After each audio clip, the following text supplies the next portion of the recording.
날씨는 많이 덥죠, 여러분? 설교 듣는 동안은 마스크를 좀 너무 답답하신 분들은 숨 막혀서 막 나가시는 것보다는 잠시 이렇게 내리셨다가 다시 괜찮아지면 올리시고요. 마스크를 잠시 내리셨을 때는 말씀을 하지 마시고 이렇게 계시고 그러시면 좋을 것 같아요. 이제 예배 때 마스크 착용을 의무화하지 않는 걸로 이제 조금씩 바뀌어가고 있고요. 헤센 나우사우 지역에서도 그런 지침이 내려와서 여러분들 조금 편안하게 하셔도 될 것 같아요. 대신 말씀은 좀 안 하시는 것으로 그렇게 하시면 좋을 것 같고요. 그러다가 또 괜찮아지시면 좀 쓰십시오, 다시. 그렇게 너무 이 더울 때 숨이 막히고 이런 일들은 좀 없으셨으면 좋겠어요. 네. 우리가 베드로후서 2장 계속 이제 보고 있는데요. 베드로후서 2장은 끈질기게 거짓 교사들에 대해서, 그들이 얼마나 해악을 끼치는지에 대해서 우리들에게 말씀하고 있어요. 당시 교회에는요, 가장 큰 내적 위기가 거짓 교사들, 다시 말하면 거짓된 것으로 성도들을 자꾸 끌고 가려는 사람들이 가장 큰 내적 위기였습니다. 다른 건 괜찮았어요. 그런데 이렇게 말씀을 2장에서 계속 이 문제를 다루다 보니까 나는 거짓 교사도 아닌데, 나는 이단적 속성에 빠져 있는 사람도 아닌데, 그러니까 남 이야기로 들리시는 분들이 있을 수 있을 것 같아요. 혹시 오늘 말씀 같은 본문은 유독 더 이건 내 얘기 아니다 이렇게 들으시는 분들도 있을 것 같습니다. 그래서 여러분, 아무리 봐도 내 이야기가 아닌 거니까 그냥 넘어가자 하지 마시고요, 이 거짓 교사들이 가지고 있는 속성들을 좀 우리가 오늘은 눈여겨봤으면 좋겠어요. 그리고 그 속성이라는 것은 사실은 우리 속에서도 고스란히 활동하고 있는 것일 수 있거든요. 그냥 간단히 말하면 우리도 그러고 있어요. 이런 가운데서 우리가 어떻게 벗어날 수 있을 것인가를 함께 나누는 시간이 되면 좋겠습니다. 이래도 아니라고 하시는 분들이 좀 있어요. 나는 자꾸 아니라 그러면 그때부터 이미 나는 하나님 앞에서 나를 잘 못 돌아보는 거예요, 여러분. 그러니까 오늘은 아니라고 하지 말고요, 내 안에 있는 주님을 방해하는 요소들을 좀 발견하고, 그런 것들이 작은 것이라도 있으면 주님께 좀 돌아가는 그런 은혜의 시간이 되기를 바랍니다. 오늘 본문은 이제 10장 하반절부터 16절까지 읽었는데요, 원래는 22절까지가 한 틀이에요. 그래서 오늘 읽었던 본문이 거짓 교사들의 추악한 행태를 아주 적나라하게 얘기하고 있는 거고요, 17절부터 22절 다음 주로 넘어가면 그때는 어떻게 하는 거냐면 그들을 그럼 우리가 어떻게 취급해야 하는가에 대한 이야기를 해요. 다음 주에 그 거짓 교사들을 어떻게 취급해야 되는가 하는, 다음 주 본문에 적힌 대로 보면 뭐라 그러냐면요, 그들은 개 돼지마도 못하다 이거예요. 그런 표현이 있는 건 아니지만 그냥 말씀을 보면 그거예요. 그들은 개 돼지만도 못하다. 여러분, 오죽했으면 개 돼지만도 못하다고 했을까요? 왜냐하면 그들은 불의와 음란함으로 생명을 죽이는 일을 아주 서슴지 않게 하는 사람들이라 그래서 그래요. 하나님이 피로 사신 생명을 죽이는 일을 자신들도 깨닫지 못하고 알지 못하는 사이에 그냥 해나가는 사람들이 당시 교회 안에 너무 많았다는 거예요. 개돼지보다 못한 거죠. 자기의 문제가 아니라 생명을 죽이니까요. 사랑하는 여러분, 혹시 나는 생명을 살리는 사람인가? 나는 생명을 죽이는 사람인가? 이 마음을 가지고 오늘 말씀을 좀 대해봤으면 좋겠어요.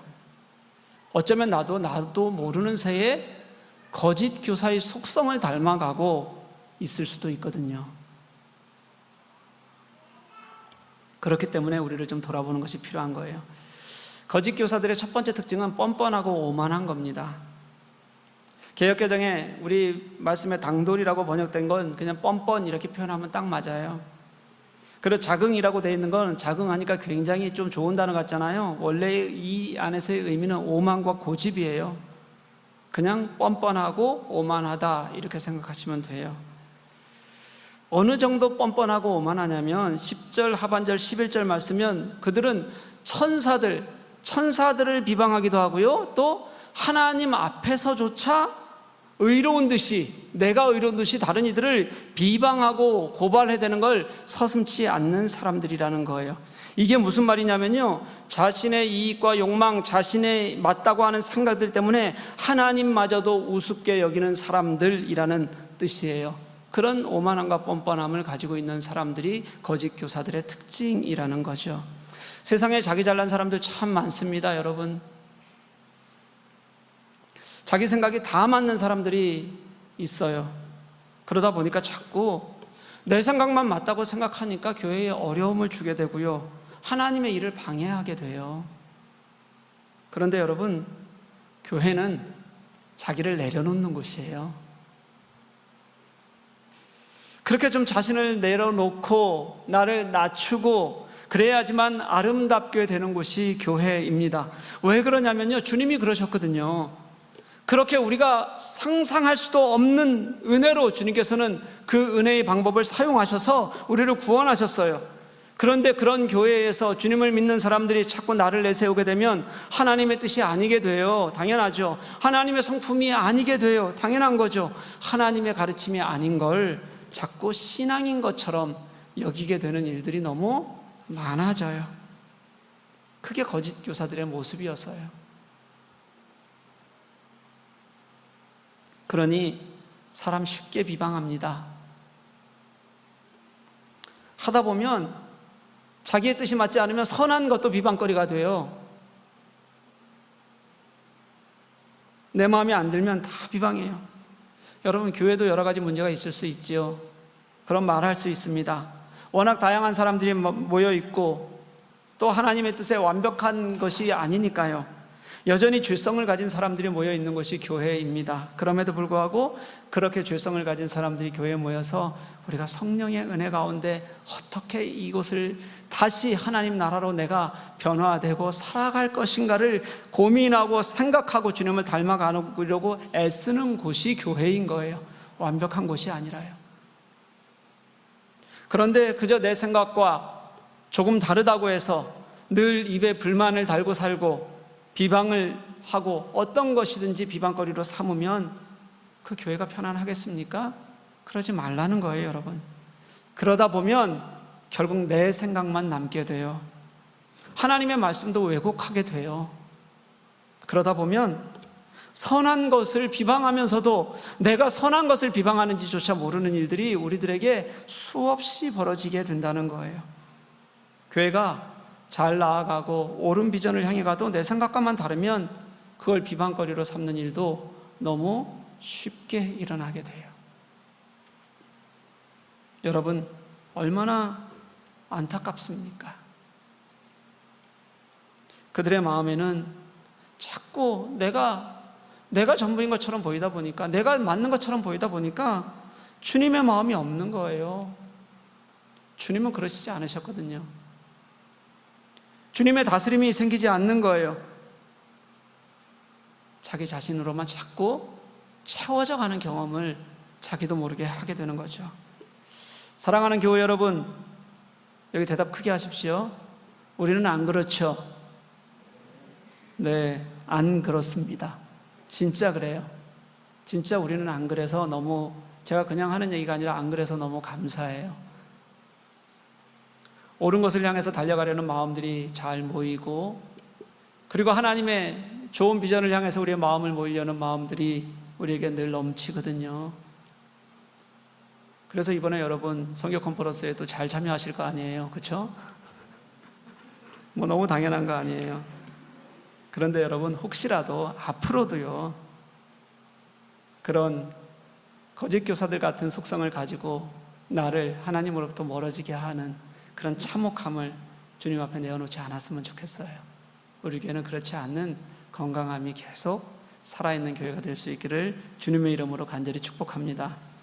거짓 교사들의 두 번째 특징이 뭐냐면 불의, 음란한 탐심이에요. 여러분, 그들에게는요 불의가 가득해요. 13절 말씀을 보니까 뭐라고 얘기하냐면 불의의 값으로 불의를 당한다, 이렇게 얘기해요. 이게 무슨 말이냐면요, 자신이 가진 불의가 가득해요. 근데 자신도 모르는 거죠. 그러니까 자신 속에 있는 걸로 독설하고, 그리고 다른 사람들을 넘어뜨리려다가 자신들이 그 불의 속에서 스스로가 어떻게 된다는 거예요? 스스로를 파괴시킬 수밖에 없게 된다는 뜻입니다. 왜 안 그렇겠어요? 분명히 그렇게 돼요, 여러분. 그 불의가 가진 특징이 뭐냐면 음욕과 탐심이에요. 12절부터 14절에요 이런 악한 속성들이 조금 이렇게 기록이 되어져 있는데요, 이 악한 속성들이 가지고 있는 특징이 뭐냐면 하나같이 유흥, 향락, 욕망 같은 것들이어서 한 번 빠지면 쉽게 빠져나오지 못하게 되는 그런 속성들이 있는 거예요. 그래서 14절 말씀을 보니까 뭐라고 얘기하냐면 그들은 범죄하기를 그치지 않는다 이렇게 표현해요. 그들은 스스로를 통제하지도 못하고 범죄하기를 그치는 적을 해본 적이 없어서 그게 무엇인지도 몰라요. 그저 쾌락에 빠져 살아가는 걸 교회 안에서조차 괜찮다고 여기면서 그렇게 살아가게 된다는 거예요. 사랑하는 교우 여러분, 그 쾌락과 욕망을 따라가지 않기를 정말 간절히 소망합니다. 단호하게 선을 그을 수 있기를 원합니다. 내가 단단하지 못하면 14절 상반절 말씀을 보면 유혹을 당하게 돼요. 단단하지 못할수록 그냥 여기저기 기웃거릴수록 더 유혹이 심해요. 여기서 유혹한다는 말은 낚시를 한다 이런 뜻이에요. 제가 낚시를 안 다녀봐서 모르겠는데 낚시 바늘에 뭔가 꽂아서 유혹하는 거죠. 그렇죠? 낚시해 보신 분들 맞아요? 그래서 그런 의미를 가지고 있다고 해요. 올곧지 못한 사람들, 이리저리 흔들리는 사람들, 작은 것으로 입질하는 사람들, 그런 사람들을 흔들어서 빼내는 거예요.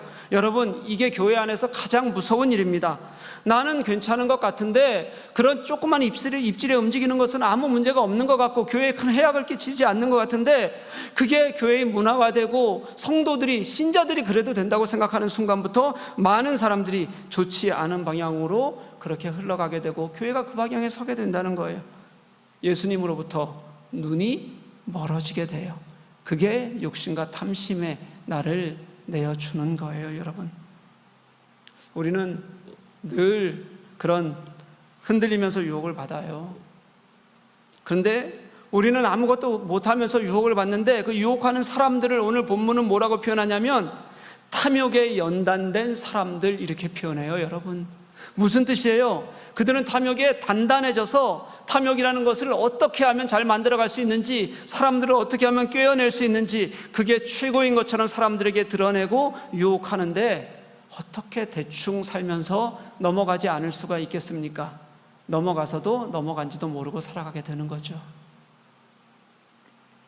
지금 교회가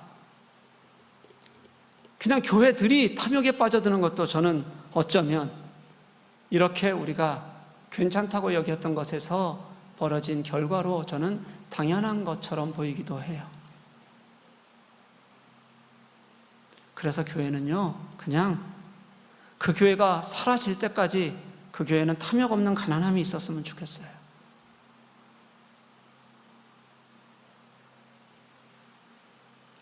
거짓 선생들이 얼마나 악착같이 탐욕을 부리고 교회를 넘어뜨리고 하나님 앞에서 범죄했는지 베드로는 그들을 오늘 본문에서 범죄의 자식, 저주의 자식 이렇게 표현해요. 그들이 자신을 행한 그 행위 때문에 결국 그들은 멸망 가운데서 멸망당할 것이고 불의 가운데서 불의를 당할 거예요. 사랑하는 교회 여러분, 그래서 주님 앞에 바로 서려고 노력해야 됩니다. 내가 하는 하나하나가 진짜 주님께서 원하시는 게 맞나? 여러분 돌아볼 수 있어야 합니다. 흘러가듯이 살지 말아야 해요. 너무도 많은 것들이 우리를 유혹하고 시험하고 넘어뜨리려고 하기 때문에 어쩌면 우리가 경험해보지 못한 수많은 방법으로 굳세게 서 있지 못한 우리들의 영혼을 흔들어대기 때문에 그래서 교회조차도 같이 무너지는 아픔을 겪는 거잖아요. 그러니 여러분, 주님 앞에서 바로 서기 위해서 날마다 좀 나의 삶의 태도를 돌아보는 그런 저와 여러분이 될 수 있기를 간절히 소망합니다. 여러분, 옳은 일에 쓰십시오. 진짜 주님의 마음을 알았으면 좋겠어요. 주님이 내 삶을 좀 사로잡도록 내가 좀 맡겨지는 은혜가 있었으면 좋겠어요. 주 안에서 살아가는 기쁨이 우리 속에서 누려져야 돼요. 주님을 제대로 보면서 해나가야 될 우리의 모습입니다. 근데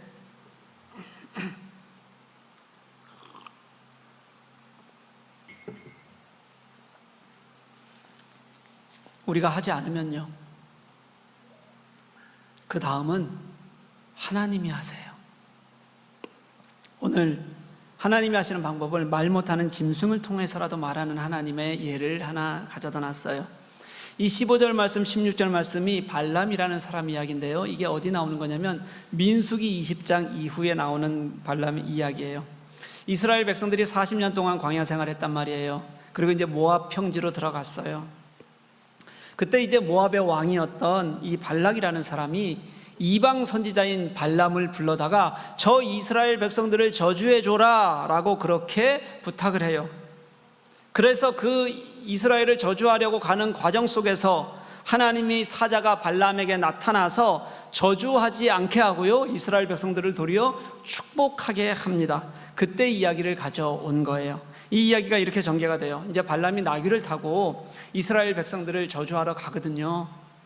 가는데 이게 가다가 여호와의 사자가 그 앞을 막았는데 이 여호와의 사자를 먼저 본 것이 발람이 아니었어요. 누가 먼저 봤냐면 그걸 나귀가 먼저 봐요. 나귀가 길을 가다가 너무 두려워서 밭으로 그냥 옆으로 이렇게 들어갔어요. 그리고 밭을 싸고 있던 다음에 그냥 몸을 기대고 벌벌 떠는 거예요, 나귀가 먼저. 그랬더니 어떻게 돼요? 나귀를 타고 있던 이 발람의 발이 벽 사이와 나귀 사이 낄 거 아니에요, 그렇죠? 그러면서 통증이 몰려오니까 채찍질을 3번이나 해서 그렇게 벗어나게 하려고 해요. 그때 하나님께서 나귀의 입을 여셨어요.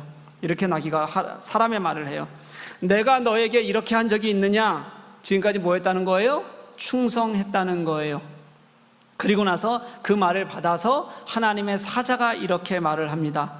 만약 그 나귀가 여기서 피하지 않았으면 발람 네가 죽었을 것이다.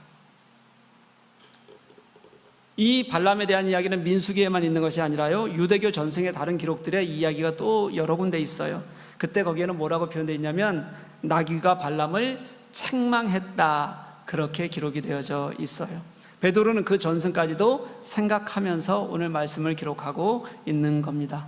여러분, 사람들은 이익 앞에서 너무 쉽게 무너집니다. 자신에게 주어지는 보상이 크면 클수록 눈 딱 감고 한번 그 앞을, 하나님 앞을 피하려고 해요. 이번에 한 번만 그러면 다음부터는 안 할게요 라는 마음을 갖는 것 같지만 한 번 하면 2번은 더 쉬워요. 우리는 욕망 앞에 금방 무너지는 사람들입니다. 불의의 싹시든 그게 무엇이든 이익이라면 그 이익에 우선하는 사람들이 너무 많습니다. 아닌 것처럼 잘 포장하면서 살아갈 뿐, 내가 너무 중요하니 나는 그 욕망에 사로잡혀져 있으니 주님은 뒤로 빠져 있어도 괜찮다고 생각하는 사람들이 많이 있다는 거예요. 사실은 어떤 면에서 보면 우리가 다 그렇습니다. 어쩜 우리는 주님의 마음을 너무 모르고 살아가는 것일지도 모릅니다. 요즘 우리의 삶의 모습들이 그래요. 그런데 우리가 계속 그런 자리에 있으면, 거기서 돌이키지 않으면 하나님께서는 짐승인 나귀의 입을 통해서라도 말씀하신다는 거예요, 여러분. 저도 제 욕망과 무수히 싸움을 합니다. 정말 가진 게 단 하나도 없는 전데도, 그런데도 불구하고 이렇게 싸움을 하는데, 그리고 유혹에 생각보다 덜 노출되는 저도 싸움을 하는데, 여러분, 무엇인가 있으면 더 할 거 아니에요. 지켜야 될 게 있으면 더 할 거 아니에요. 가지고 싶은 마음이 있으면 더 할 거 아니에요. 그리스도인들은 그곳에서 내가 이기려고 하는 것, 이기겠다고 결단하는 것, 그리고 그곳에서 다시 주님으로 돌아가는 것, 그게 여러분 그리스도인이에요. 진짜 가슴으로 주님께서 주신 당신의 성품으로 돌아가는 게, 그게 우리 그리스도인들의 모습이어야 돼요. 사랑하는 교회 여러분, 하나님은 어떤 상황에서도 결국은 우리를 당신의 구원과 당신의 정의의 삶을 사는 곳에 두려고 애쓰시고 계십니다. 그것을 위해서 우리가 하지 못하면 우리에게 징계하셔서라도, 또는 나귀가 소리치게 해서라도 우리에게 듣게 하실 겁니다. 여러분, 그런데 그때까지 가지 마십시오. 지금 세상에는 이미 여전히 너무 많은 거짓 교사들이 있고, 나만 옳다고 생각하며 살아가는 사람들, 그것 때문에 하나님을 외면하면서도 외면한지 모르고 살아가는 사람들이 여전히 우리에게는 너무 많습니다.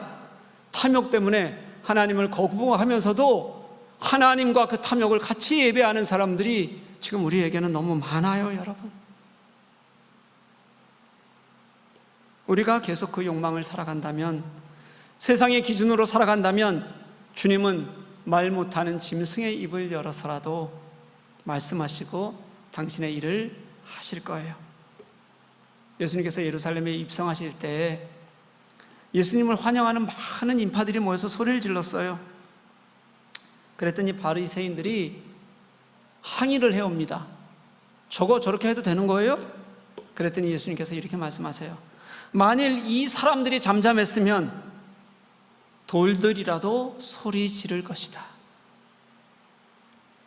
예수님은 우리의 이 잘 포장된 악함을 깨닫게 하기 위해서라도 선지자를 보내셨고 또 보내셨고 또 보내셨고, 주님이 오셔서 우리를 위해 죽으셨는데도 불구하고 다시 우리가 그 주님을 제대로 이해하지 못하면 짐승이 말하게 해서라도, 돌들이 이 땅에 소리치게 해서라도 그렇게 하나님의 정의로운 삶으로, 주님을 예배하는 삶으로 가도록 우리를 이끄실 거예요.